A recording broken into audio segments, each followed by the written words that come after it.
Greetings, friends. Welcome to the Rotary Club of Cincinnati.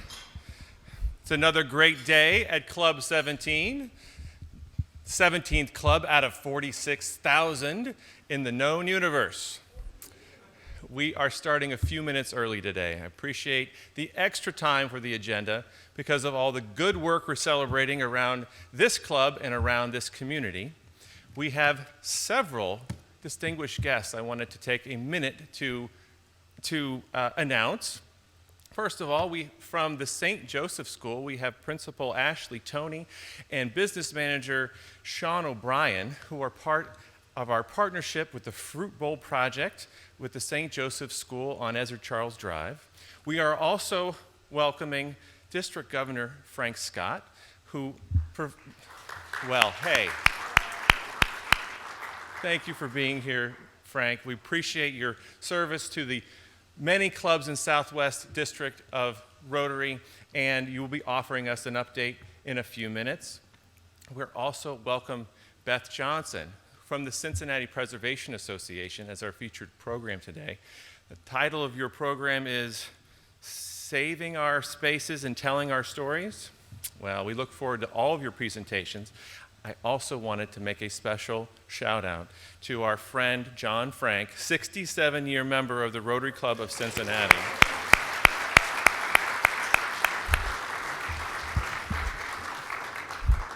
Thanks for being back, John. We've missed you. Great to see you. As is our custom, we're going to begin our meeting with the national anthem, directed by Ariel Miller and accompanied by Steve Haber, followed by the invocation and four-way test by past President and past District Governor Uta Papka. Take it away, Ariel.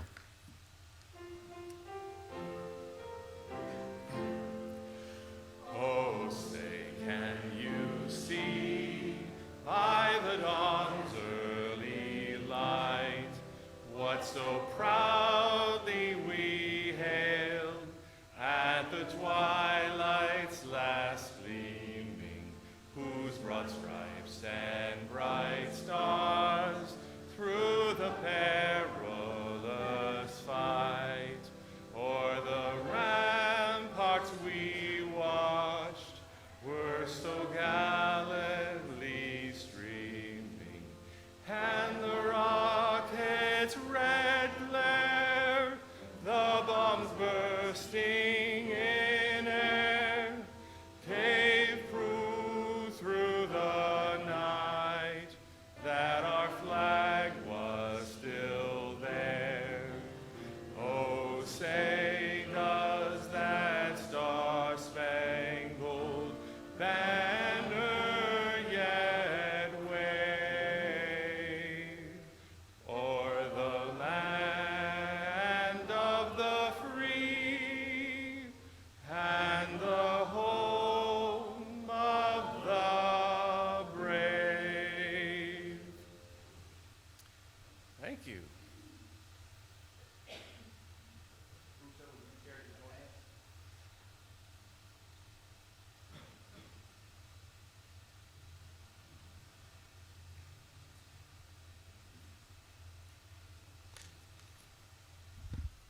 Thank you, President Steve. It's a pleasure to be here. We would like to welcome, as you have suggested already, Governor Frank Scott and Speaker Beth Johnson. Please let us bow our heads. As Rotarians, we're all inclusive. Special thanks to our special guests. Also a huge thank you to all who are attending today. Keep up the good work. Delighted to see we are inviting international students for Thanksgiving, as we did a few years ago. Hans and I will take one. Let us pray for world peace and remember those members who cannot always be here due to health reasons. Be kind. Now the four-way test. Is it the truth?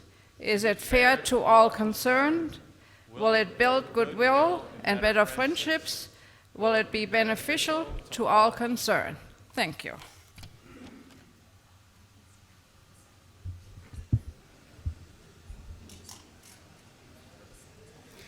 You may be seated. We're going to hold for 30 seconds for the mic check.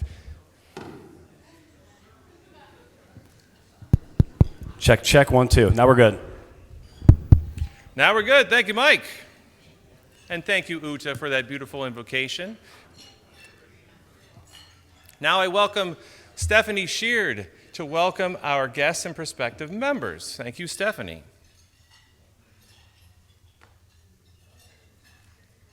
Thank you, President Steve, and welcome, Club 17. I've got a few visiting guests today, and when I say your name, please stand so we can give you a warm Rotary Club 17 welcome.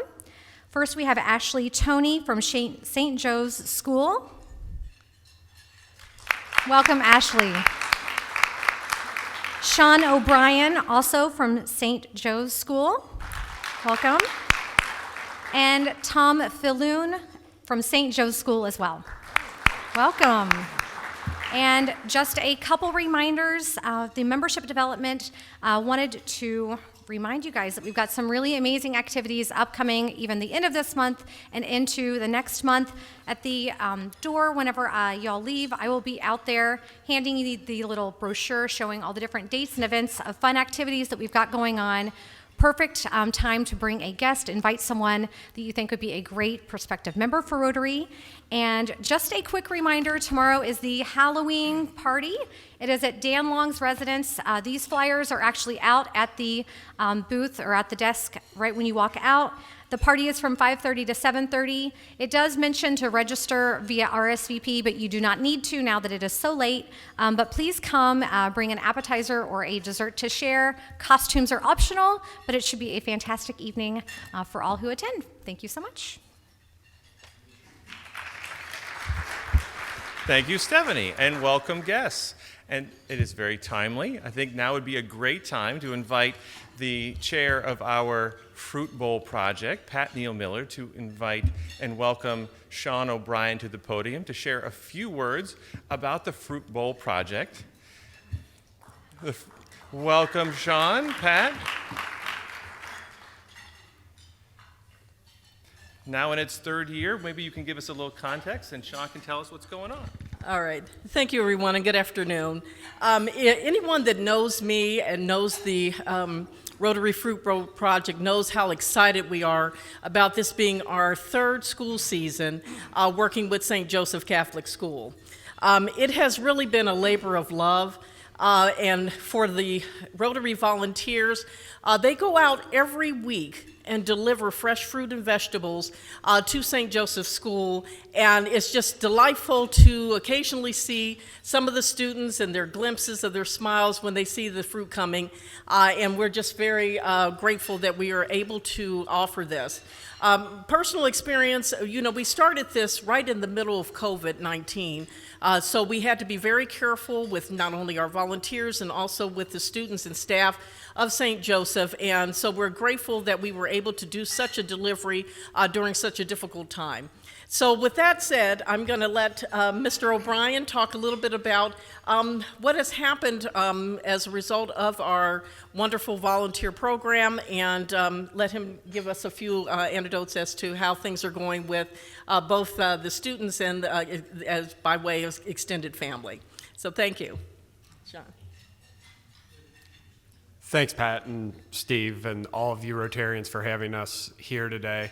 Just for reference sake, we are located about 1.5 miles from here, but compared to this environment and what we're in, it's a world different. Just to give you a little bit of perspective of where we're coming from.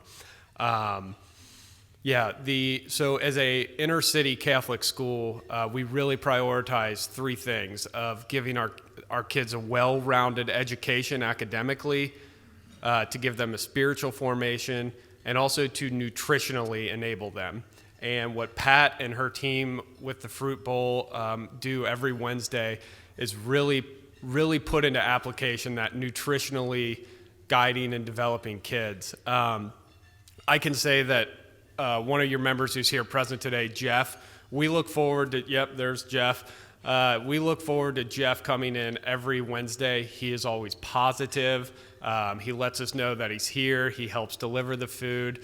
And the kids really look forward to Wednesdays when they know that the fruit bowls are coming. So just for a little bit of reference, as an inner city school, many of our kids at school is the only place that they're going to receive any type of nutrition, positive nutrition. So we serve breakfast and lunch to our kids, and the Rotary Club's fruit bowl helps serve 2 meals to them a day for 5 days a week. You're helping to contribute to that, which we are very grateful to you for. And then one thing that is a positive that came from this is last year we had one of the volunteers come mention that she was in Girl Scout, or her daughter was involved in Girl Scouts, and asked about if the school had Girl Scouts, and we got her in touch with one of our employees, and we're able this year to host Girl Scouts for our girls. And that's really just from the love and service of the volunteers that come every Wednesday. So thank you guys from the bottom of our heart.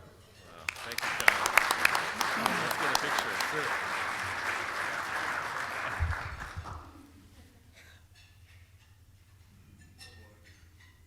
Thanks again. Thanks, Steve. Appreciate the good work. Thank you, Sean. Thank you, Pat, for this good work and this great update. I should also mention that this Fruit Bowl project is in partnership with the district. The district grant has helped make this possible, and we thank the district's support and Frank Scott for his support of our Fruit Bowl project.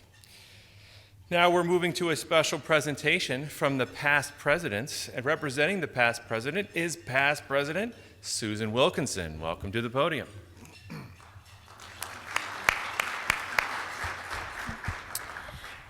Thank you, President Steve.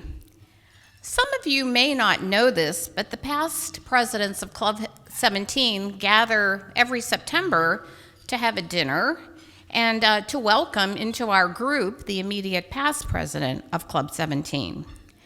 Bruce Brandstetter serves as our unofficial chair, and Bruce was to have been here today, but he now is unable to join us, so I am standing in for Bruce. During this dinner gathering of the past presidents, we conduct some business, and this year, past President Jack Scott proposed that the past presidents provide 2 Paul Harris Fellows and make a meaningful donation to the Rotary Foundation of Rotary International to honor the memory and service of 2 wonderful past presidents that we lost this past year, Julian Magnus and Ron Ott. With the help of district matching points, thank you very much, Frank, we were able to do that, and I am pleased to announce today who these Paul Harris Fellows will be. The actual presentations for these fellowships will occur at a later date, and I apologize for that, but we did want to make this announcement today. The first recipient of a Paul Harris Fellow is past President Dave Carlin.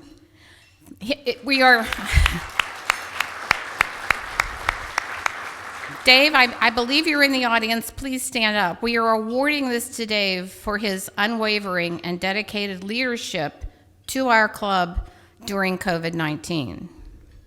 I thought I saw Dave. I guess I didn't. All right, Dave, well, you have a surprise coming.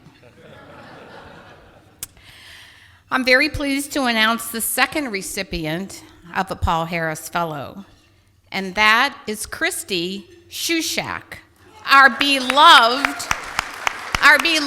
office manager. Stand up, Christy.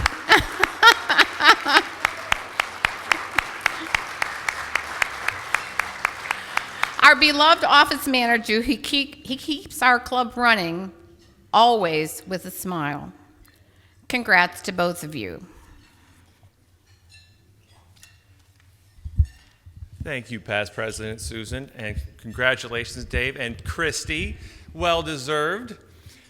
In this vein, we're going to move on to District Governor Frank Scott's presentation. As many of you know, Club 17 is part of District 6670. Representing how many clubs now, Frank? 47 clubs in our district. And Frank is the proud member of the Dayton Rotary Club, but also a staunch supporter of Club 17. We appreciated your support at our Camp Allen 100th celebration. We really appreciate the support of our Fruit Bowl project, and we appreciate you being here today. Will you all please welcome to the stage District Governor Frank Scott.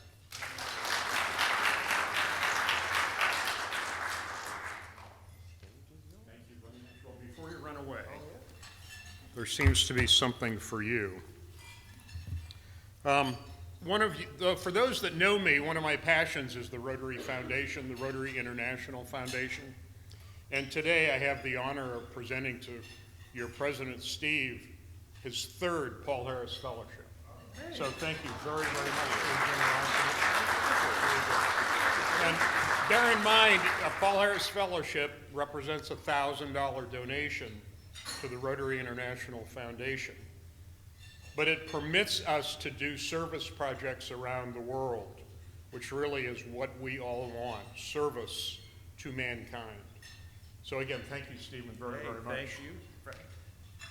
Ariel, if you could approach. I've known Ariel for a few years over time. She's done so many things for the district, which is only outnumbered by the number of things that she does good around the world, wouldn't you say? And I have here for Ariel her third Paul Harris Fellowship. And again, this doesn't represent as much the dollars as the service that those dollars can do. So Ariel, thank you so very much.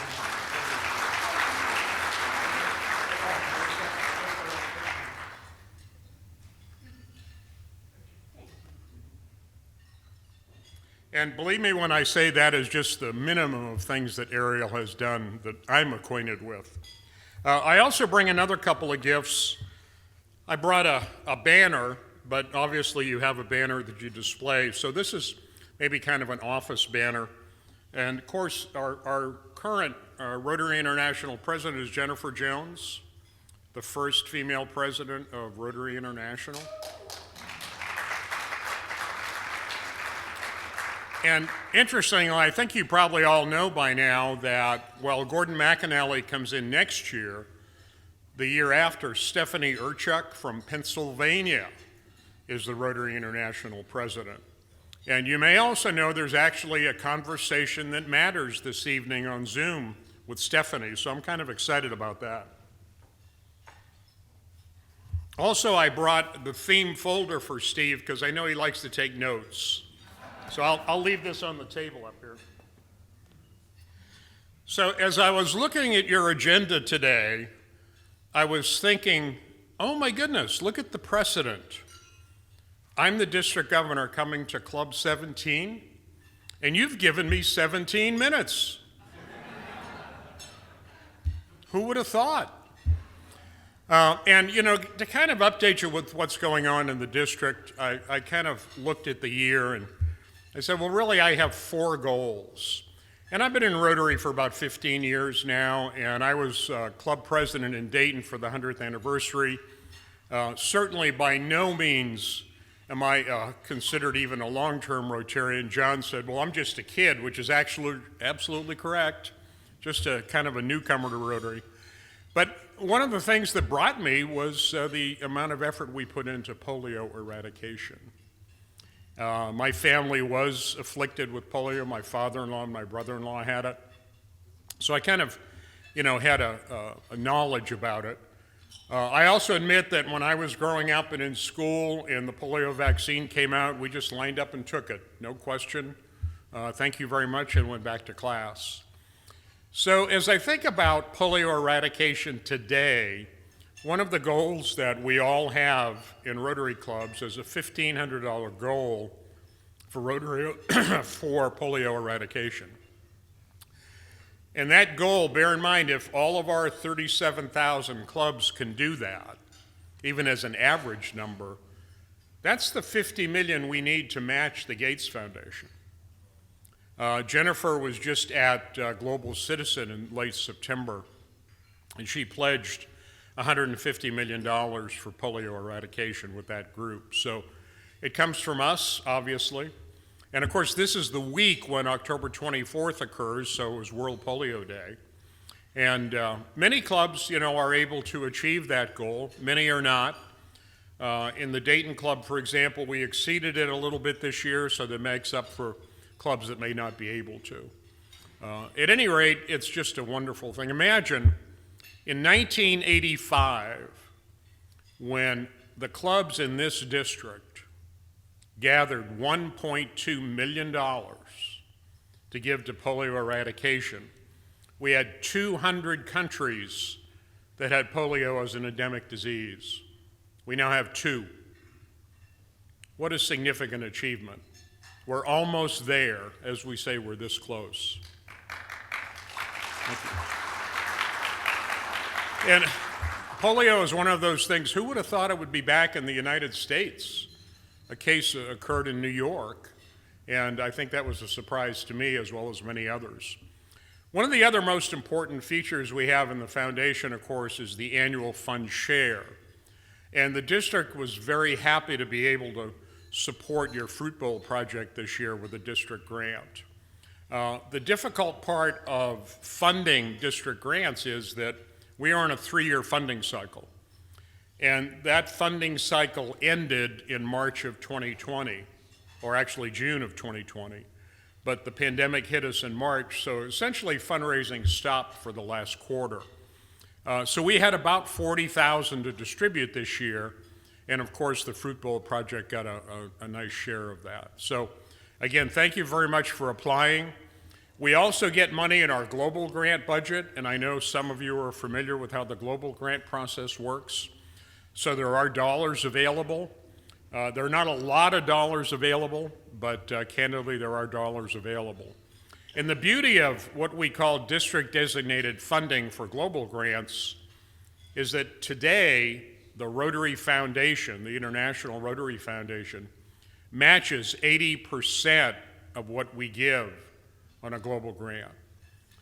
So if we do 10,000, that really represents $18,000 towards the budget for a global grant. Very significant. Well, the next goal that I wanted to think about for our district is membership. If you looked at us about 5 years ago, we were pretty close to 3,000 members.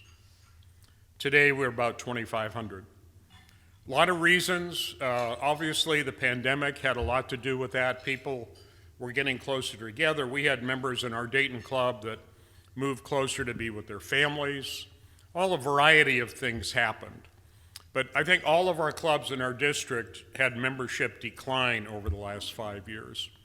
So I set a goal really of +4 net new members. And for those of you that are board members and have gone through the new member process, you know +4 net is a stretch. Even for a club this size, it's a stretch, because you never know when your next resignation is coming. In the Dayton Club, if we are pleased to have 3 new member applications at a board meeting, and then down the agenda have 4 resignations for a variety of reasons, we really have a net -1 that day. So it's a very difficult task. And I thought it is a stretch goal, but think about it. With 47 clubs, if everybody could add 4 members net this year, it'd be over 160 new Rotarians in the district to be able to do projects, service projects. I know you're involved in many things here in your local community and many things internationally. Imagine if we had some new blood and some new thinking for that kind of a process going forward. It just kind of boggles the mind at the things the human being can do. Well, then I said, we have a club in our district that uses social media pretty effectively, and they are on 4 channels of social media. Not all of our clubs are, and certainly our district was not. We've been on Facebook for some years, but we really haven't gone beyond that. So believe it or not, we now have an Instagram account. And I am not the Instagram demographic, believe me. But I actually signed up for an Instagram account. And the first picture I saw was Doug Beakey. And Doug is our district governor-elect, so he takes over July 1st of next year. And it was at the Dragons game. And the Dragons game, as you know, is one where Rotarians get together and half the proceeds go to the Rotary International Foundation. So we actually added $700 to our donation level with that night at the Dragons. So that was pretty significant. And I probably should flow back a little bit because there are so many ways to give to the Rotary International Foundation. I mentioned one with our Dragons evening. We talked about Paul Harris fellowships that result in donations, but you know you can give on your credit card on a monthly basis, and my goal of $100 a year per capita is only $9 a month. Pretty easy to get to in many cases. We also realize that many people have their own way of giving their dollars away, so we hope that the Rotary International is part of that process. You can also give on a one-time, if any of you that sign in your myrotary.org account, right across the top you'll see the donate button. It is there for a reason right in front of you, so if you decide to click on it, you get to the place where you can donate. And you can donate to the annual fund share, you can donate to the endowment fund, all of the 7 areas of focus, and polio eradication, Polio Plus as it's called. And I will tell you, the district runs a point matching program, so if somebody had $500 they wanted to donate, they let me know how they donated. We will grant 500 points, and there you have your Paul Harris Fellow recognition. And your club has many, many Paul Harris Fellows, and we really appreciate the consistency with which you kind of look at that Rotary International Foundation. So my last goal, but by no means least for this year, is youth. And you may recall we've been out of the youth exchange business for a couple of years now because of the pandemic, and we're back in it full force. We actually had 3 incoming youngsters and 1 outgoing this year. When I visited the Batavia Club, and for those of you that know, Batavia meets at 7:30 a.m., they do that because the kids can then go on to school. But I met the young lady that was in from Switzerland, so that was kind of exciting. So Youth Exchange is alive and well, and we're pretty excited about having it back. Heath McAlpin has run it for the district for several years now, so we're just excited to be able to, again, get into the process.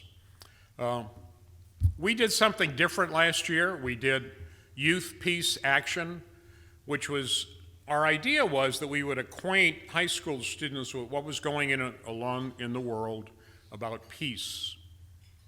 And the major message is that peace is not just the absence of war. Peace is an environment that we can all achieve our first best destiny and be the kind of human beings that we want to be. So that's our message to the high school students that joined. We did it last year from January to March on Zoom. We had a get-together in April at Sinclair Community College. The kids actually packaged hygiene bins, and we sent them overseas. That worked out beautifully. And we asked them, okay, should we do this again? And by all means was the answer. So we are working on that diligently. Kelly Lehman is our chair, and she is actually out talking to clubs now about how to get into the process of Youth Peace Action beginning in January. So again, very exciting times. That is district sponsored this year. I did work that all into our district budget. The one thing the district governor-elect gets a chance to do is work on his own budget for his year in office, so that works out pretty well. And then, you know, we looked at RILA, and our RILA committee said we really like to do it in March in the future, so this past year we did 2, one in October, which was normal, and one in March to kind of set the new date. We had about 70 students in total. We're hoping to get back to our 100 level for the one we're doing in March. It's March 17th and 18th, 2023, I believe, is the weekend. And it's the weekend right after Pets. So Stephen mentioned a district update. So if I had a banner below me, it would say breaking news. The District Finance Committee met last night, and one of the things that we would like to do for all of the clubs in the district is for every president-elect that attends PETS, and it's the first weekend in March, I think it's the 10th and 11th of March, the district is going to reimburse that club $500. And that takes care of registration and one-night hotel. That essentially means that no president-elect has a big expense to go to PETS anymore. We're doing this one time. We're going to see how it works.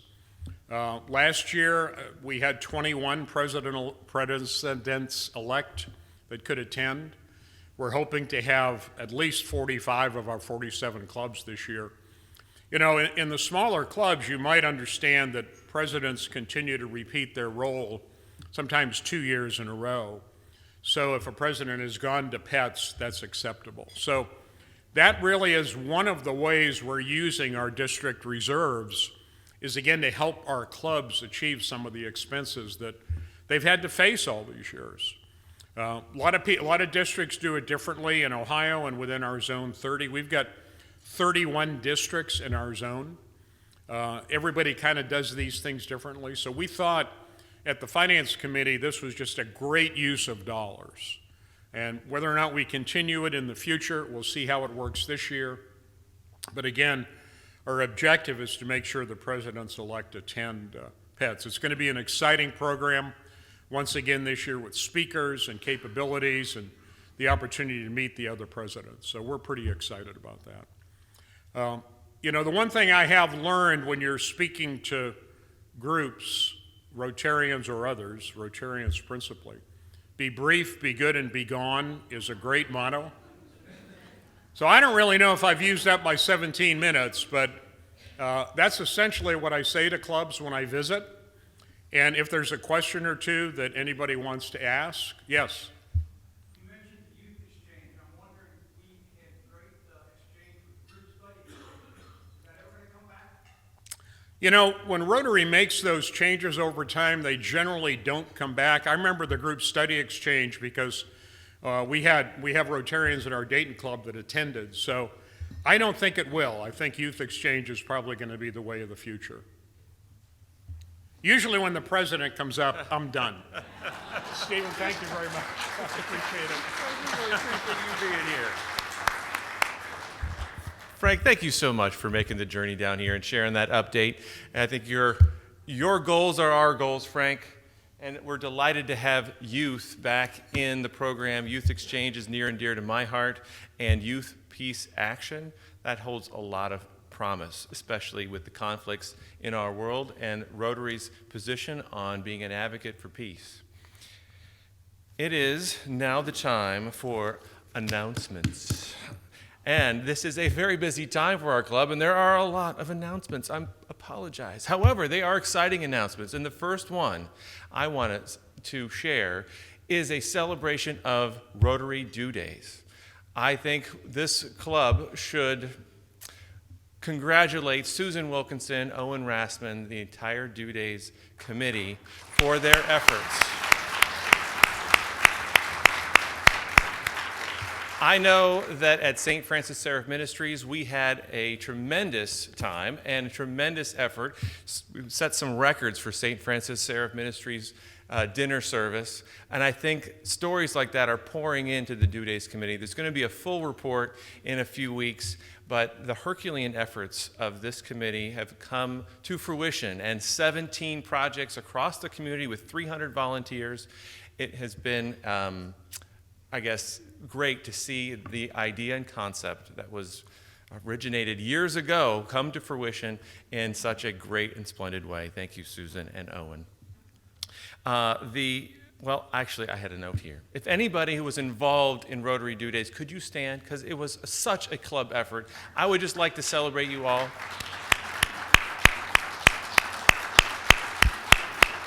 Look at that. That's just wonderful. All right, we have birthdays to celebrate. I think Bob Beekner, you've got a birthday in a couple days. Bob, happy birthday. Oh, the birthdays are gone. All right. Thank you, birthdays. Split the pot. All right. I'm just going to pick one. No bias.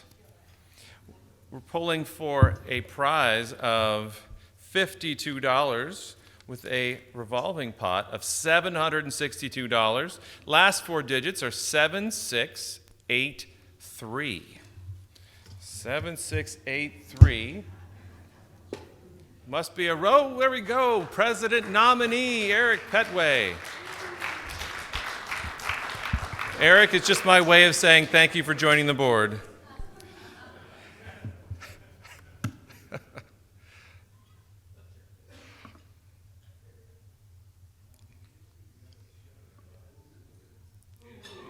Oh, so close, so close.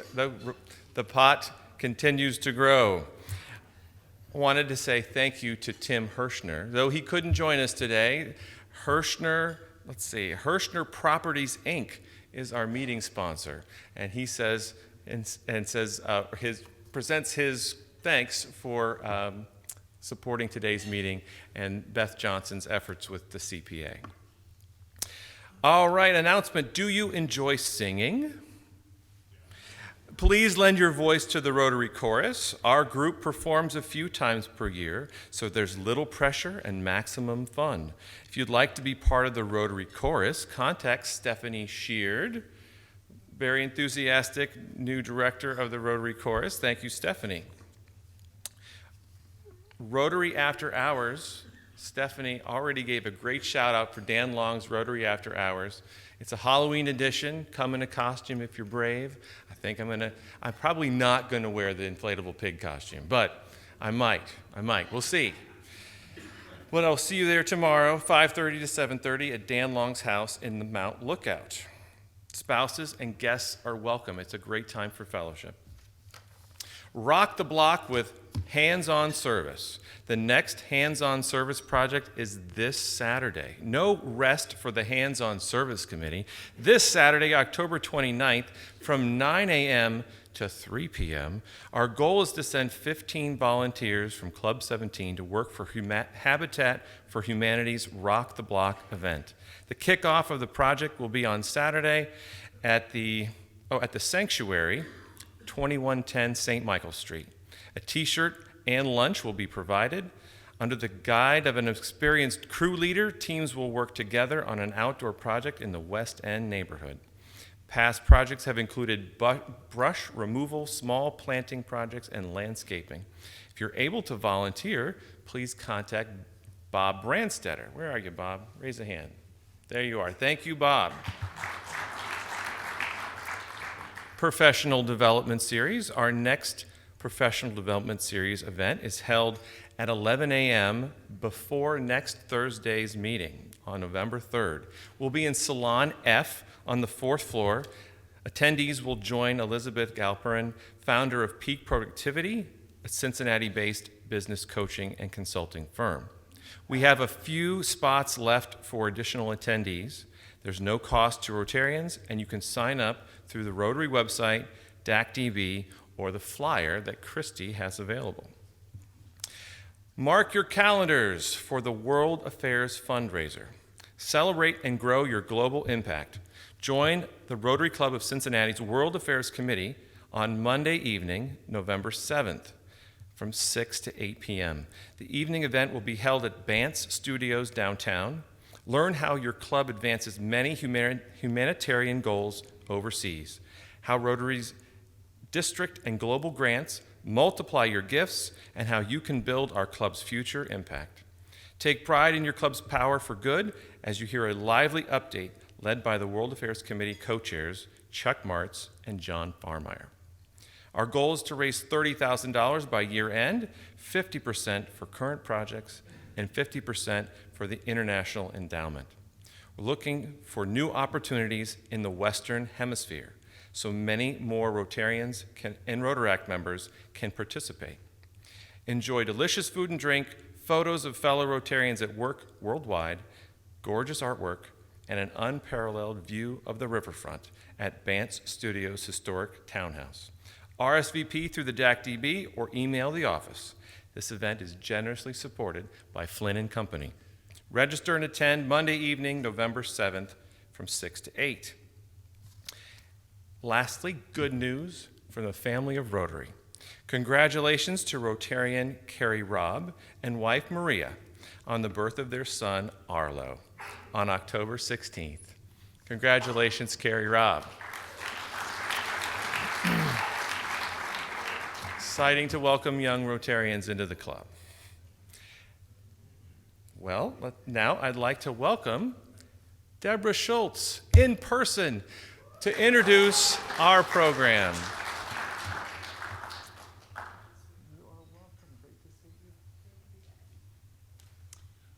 Good afternoon, Rotarians. It's great to be back. William Murtaugh was a notable architectural and preservation historian. He was the author of the study that resulted in the establishment of the 1966 Historic Preservation Act. But he was also named the first keeper of records for the National Register of Historic Places. This is what he had to say about historic preservation. At its best, preservation engages the past in a conversation with the present over a mutual concern for the future. Pretty tricky, huh? Our speaker today is Beth Johnson. She is the executive director of Cincinnati Preservation Association. Prior to the nonprofit work that she did, Beth served the public local historic preservation offices in Covington, Kentucky, Austin, Texas, and Cincinnati, working with various design review boards. She's a graduate of Ball State University, where she received degrees in urban planning and history with a minor in historic preservation. She received her master's degree in historic preservation planning from Cornell. When Johnson isn't working on a preservation project, you can find her enjoying life in her hexagon house. I hope somebody asked her about that. Hiking with her dog, McKinley, raising monarch butterflies, drinking lots of coffee from Cincinnati roasters, or traveling near and far to spend time with her friends. Please give a warm Rotary welcome to Beth Johnson.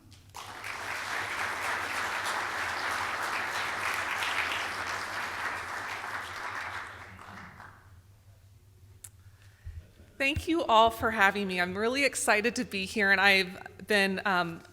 it's been a wonderful opportunity for me to learn more about the Rotary and the work that you all are doing, which is phenomenal. And I think through my presentation, you'll see that the values that the Rotarians and that the Rotary clubs have line up very well with what preservation goals are as well. So I have a couple of questions for you all. So first off, whose favorite building in Cincinnati is older than 50 years old? Right. There you go. And when you think of one of your favorite memories, can you picture the building that was in, or a building that was near, a neighborhood that it was in? Yeah. Buildings are more than just buildings. They hold our stories. They hold our past. They are important to us, and our buildings here in Cincinnati tell a lot of stories. So these are just some of the words that when people think about historic preservation, these are the words that preservation mean. It means safeguarding the existence of our historic buildings. It's providing a sense of place.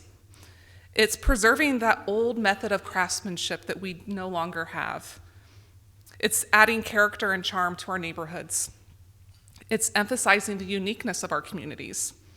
It's an efficient use of resources. It attracts investment. It's a creative reuse of spaces, and it's good investment.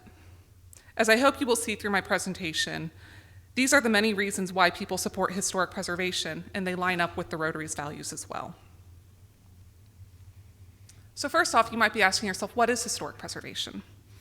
Historic preservation champions and protects places that tell the stories of our past. It's preserving where we get ice cream with our kids after school, where we go get coffee before work, where we walk with our loved ones in the park. It's the place where we asked our spouse to marry us. It's the place where we remember our third birthday. These historic places that have such special impact on our lives, they're important to preserve in order to pass on to our future generations. So now you might ask, well, why should we preserve?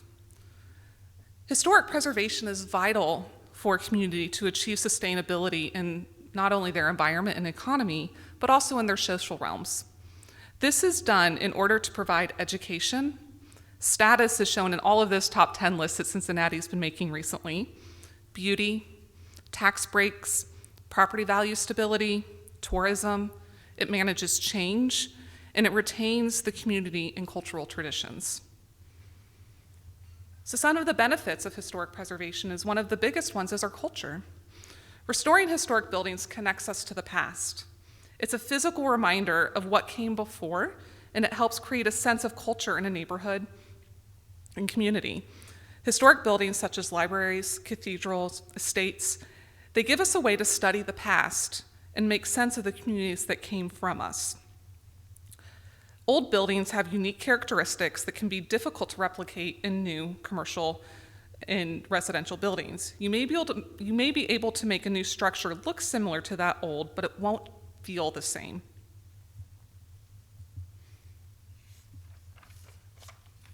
Another extremely important benefit is the environment. Historic preservation is the definition of recycling.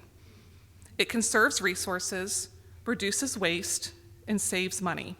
You're repairing and reusing existing buildings and their materials instead of tearing them down and putting them into the landfill. Reusing historic structures helps us to greatly reduce the carbon footprint of buildings. It keeps materials out of the landfill, and it uses the embodied energy that already is existing that was used to construct the building. Just a quick fact is that building-related construction and demolition debris constitutes about 2/3 of all non-industrial solid waste generation in the United States. And on that note, just a quick little plug, on November 11th, Cincinnati Preservation Association is having our fall forum.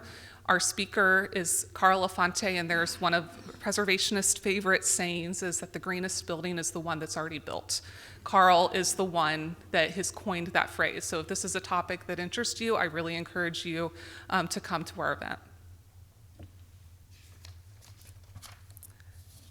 Cincinnati is the poster child for the benefits of historic preservation in regards to investment. How many people remember Over the Rhine from the early 2000s? Right? It's not the same, is it? It's drastically different. And the key to that revitalization was our historic buildings. It was the investment that we used in our historic buildings in our historic community of Over the Rhine. When heritage tourists come into an area, it's the Over the Rhines that they want to visit. It's the buildings like the Netherlands Plaza. It's Union Terminal. It's those historic buildings that you can't find anywhere else but here in Cincinnati. And so when heritage tourists come, they stay longer. On average, they stay 2 times longer than a tourist that's there for other reasons, and they spend 2 times more. So when we invest in our historic buildings, our historic communities, those things that make our community unique, it pays. Another way it pays is job creation. Historic preservation is labor intensive rather than material intensive because we are saving those materials, so we don't have to go and purchase new materials. And when you invest in labor, that money stays local. So in historic preservation and historic rehabilitation, on average, it's 70% go to labor, 30% go to materials, whereas new construction, it's 50-50. So 50% in new construction usually isn't staying local. It's just 50% staying local. Rehabilitation, 70% stays local. So that means, on average, we get more return for our investment when we use historic rehabilitation construction rather than new construction. So this is a statistic from the National Park Service as they were looking at historic preservation tax credits, which is one of the best tax credits that has ever been created. It's one of the few tax credits that actually creates money for the government. And on average, for every $1 of tax credit that's used, $4 of investment is made. And so with the historic tax credit, what that does is it encourages people to use rehabilitation in their buildings. They can receive, on the federal level, a 20% tax credit upon the rehabilitation expenses. And in Ohio, they can receive 25%. So Cincinnati is, again, a poster child for the tax credit projects. We have the most tax credits in all of Ohio, with over 189 projects that have been approved since 2017. 189 approved projects. That amounts to over $1.5 billion of investment in historic rehab into our local economy. And then housing stability is another important benefit. From 2010 to 2015, nationally, local historic districts posted 9% population growth compared to 2% in other areas of the city. People are attracted to the historic districts. The millennial population, they are going to historic districts in droves. 40% of millennial home buyers are buying within local and national register historic districts. This data makes it clear that historic districts are a way to attract population. Over the Rhine grew by 12% between the 2010 and 2020 census. It is our largest historic district, and it's one of the largest historic districts in the country. And some people might think that this sounds counterintuitive, that historic preservation can help with affordable housing, but it can. When you use historic buildings in combination with a low-income housing tax credit, it's often $50,000 less per unit to make affordable housing than it is with new construction.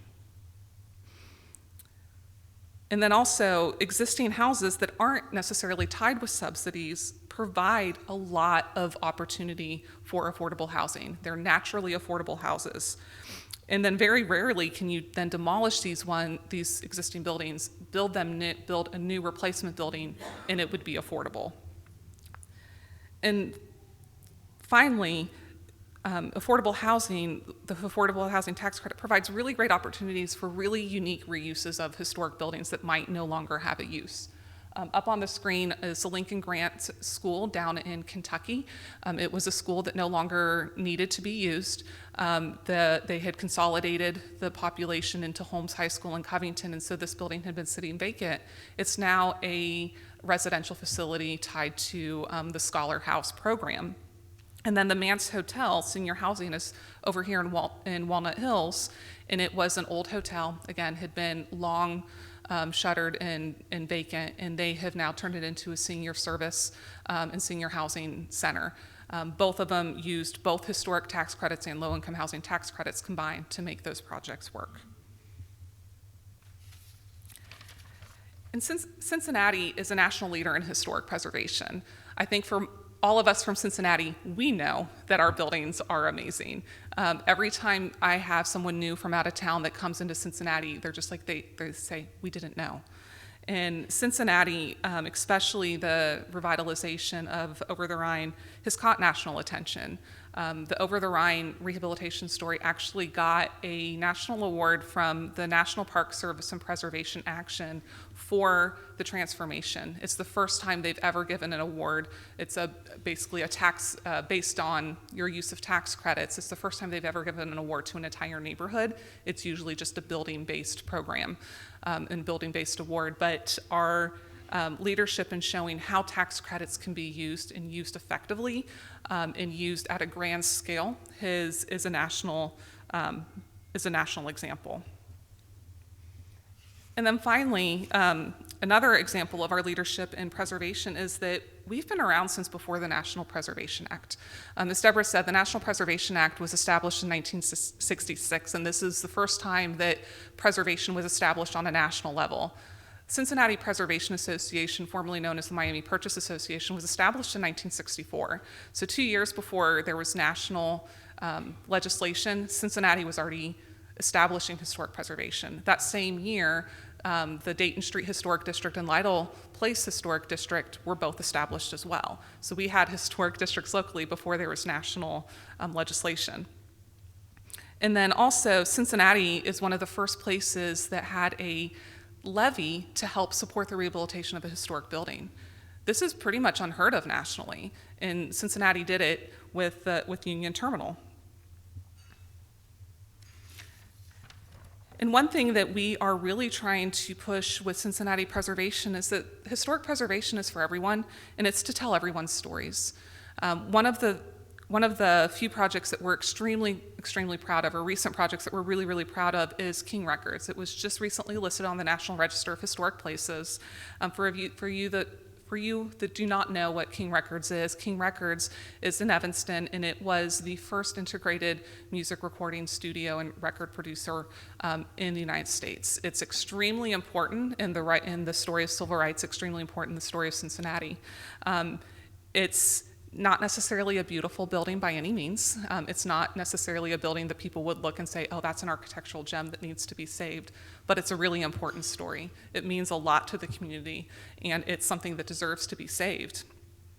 And then another thing that we're doing is that we have a website called Cincinnati Sites and Stories, where people are able to go and put pins in locations that are associated with buildings and tell the stories of those buildings. It's not the Wikipedia articles, but it's the stories of maybe an opera singer that lived in a house, or the humanist stories that are associated with buildings, to show that the buildings in our past are interconnected. And Cincinnati it's changing our story. Another great example of how heritage and preservation is changing Cincinnati is the Brewery District. Does anybody know where the Brewery District is? Yeah. So it's on the northern part of Over the Rhine, and I'm sure, as you guys are all Cincinnatians, know that Cincinnatians love their beer. That we have a lot of it. We have a lot of craft brewery, and our brewing heritage is pretty phenomenal. And the Brewery District was started out of the Brewery District Corporation, which is a 501c3 redevelopment corporation, and they've done things such as create a plan for revitalization of these buildings. They've established a historic district because they know the importance of the tax credits on the large reuse of some of these brewery buildings. They've created a walking heritage trail where you can go and there's different stops and there's signage and you can learn about the history of the Brewery District, and people go on they have these underground tours which sell out as soon as they post the dates. And this is a very unique way that they are trying to show the history both above ground and underground, because on those tours you go in the tunnels, but also of how to reuse these buildings that might not be able to be supported. We don't use breweries in the same way, and so they might not be able to support a brewery anymore, but how can we be creative to think of reuses of these buildings?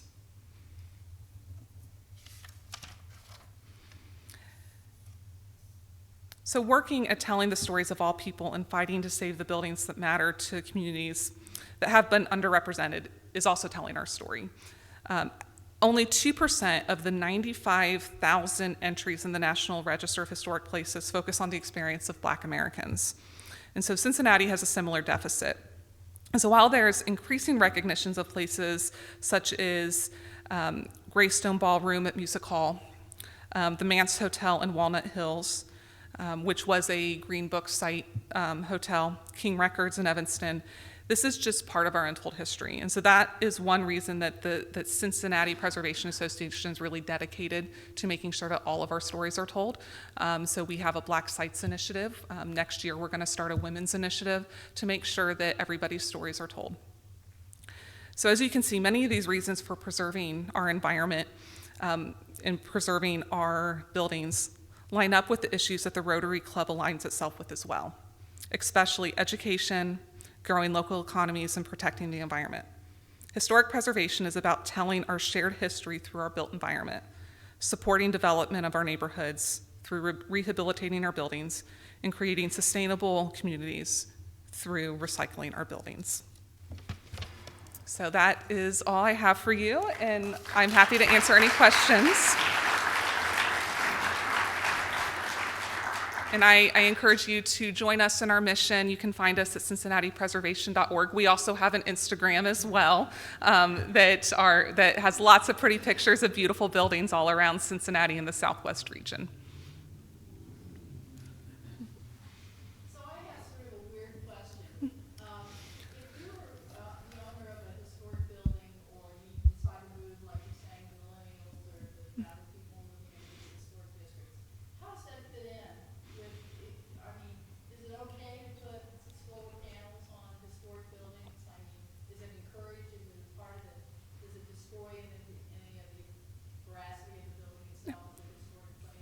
Yeah, so it depends a lot on the visibility. Yeah. Oh, sorry. Yeah, sorry. Her question was, what about like if you're moving into historic districts and you want to put things like solar panels and stuff? Does that destroy the buildings? And so one, no, it does not destroy the buildings. And we always work with homeowners on trying to create the best solution to their specific building on their sites. Our biggest thing when I was with the city of Cincinnati was we just don't want them to be highly visible. And so, putting them on garages, putting them on sides of the buildings that aren't facing the street. And technology is always improving. They're now experimenting with shingles that look like architectural, like the asphalt type shingles that you would see, and some that even look like slate that are actually then solar panels. So technology is always changing, and so we're always looking at the different types of materials that we can incorporate in historic buildings to improve the energy efficiency of buildings. So they're getting smaller too. Mm-hmm, they're getting smaller. They're Mm-hmm. also now being printed. Yeah. Just so you know, that's printing electronics. Yes, printing. Printing, yes. It's going to change the world. Yes. Could you please tell us what happened to 105 East 4th Street? That was the building that I practiced law in since 1979, and I was kicked out with a stipend because they were going to turn it into a hotel. My understanding is they applied for historic tax credits and got historic tax credits of $5 million, but then nothing's happened with that building. Do you happen to know what the status is? Is that the one where there was a partial collapse of the sidewall? No. I think so. It's on the corner of 4th and Walnut. It's across from the Renaissance. Hotel. Okay. So the historic tax credits actually don't go through the city; those all go through the state. So when I was with the city, I didn't always see all of the different projects. So unfortunately I do not know what is going on with that currently.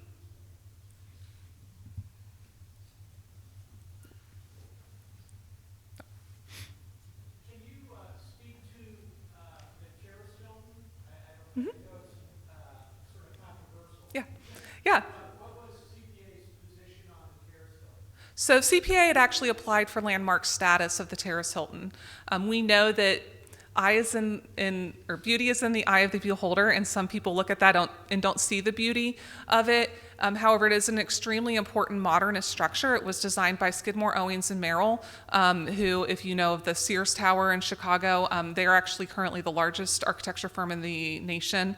And that was their first hotel, the first hotel nationally after World War II, and it was their first building designed by a woman, and that was in the 1940s, which again, kind of unheard of. So it unfortunately did not get landmark status. It is currently seeking city tax incentives, and so we are advocating for the city that just any development that's done is done sensitively possible to retain the architectural value and the historic value of the building. Can you ever reapply? You can. Mm-hmm. Yeah, it's not as bad as I've been in the building multiple times, and I do not believe it's as bad as some people say it is. The roof definitely needs to be replaced immediately because I think anybody that has owned buildings knows that water is the enemy. So we definitely want to get a good roof on that. But there's still a lot of existing historic materials in there. All of the marble in the lobby is all still there. So there's a lot of fabric that can be retained, and for us, that is what we would really like to see, is the historic material that is there to be retained. But there does need to be some immediate stabilization efforts. Last question. What about the tax abatement that people get in these older neighborhoods when they tear down early 20th century homes and replace them with something modern? Is that going to continue? So I know, yeah. Are there any abatements for people that renovate those homes, or do they have to tear them down to get an abatement? So the prior abatement, so they have restructured, the city has restructured the abatement program to be more equitable, because the majority of all the abatements were going to neighborhoods that that had higher incomes, and it was not equitable across the city. And so they have highly reduced the abatement for tear downs, and actually the abatement for rehabilitation has increased quite a bit. Before, it was much lower. The abatement for rehabilitation was much lower than a tear down. And so now the rehabilitation, tax abatements for rehabilitation have increased, and the tear downs have decreased. So they've tried to make that better, yes. Thank you very much, Beth. Stay here for just a minute. Beth Johnson, thank you for your efforts at the CPA to preserve our historic buildings and continue to tell our stories. I especially like the story about King Records. I kind of like that. I don't know why, but no, I also really appreciate that tagline for your upcoming presentation about the greenest building is the one that's already built. I look forward to that. I also think it takes a lot of imagination to see what an existing building could become. And clearly, you and your colleagues have a lot of imagination. And our theme for the year is Imagine Rotary, because we too are imagining what the future is like. It's going to take a lot of ingenuity and creativity to imagine the future of Rotary, just like it will be for the existing building structures in Cincinnati. In recognition and as a token of our appreciation for your presentation here today, I wanted to present you with this Rotary Club of Cincinnati coin. It says the Rotary Club of Cincinnati on one side and has the four-way test on the other. It's the four-way test is how we go about living our motto, service above self. And in addition, we're making a donation in your name to the End Polio Now campaign that District Governor Frank Scott mentioned. We're this close to eradicating polio, and we need some energy for the final push. So we appreciate you here today. I want to give you another big round of applause.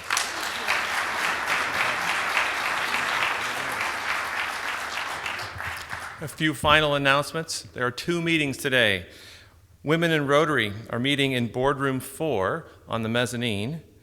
World Affairs Committee is meeting in the Julep Room on the 3rd floor. Next week, we have the Corporate Member Roundtable, The Economy, What's Around the Corner, a panel discussion with city leaders Ed Mathis, Vice President of Republic Commercial Real Estate, Jim Yunker, President and CEO of the Yunker Group, and John Posey, Senior Vice President and Portfolio Manager at U.S. Bank. Until then, make it a great week. Meeting adjourned.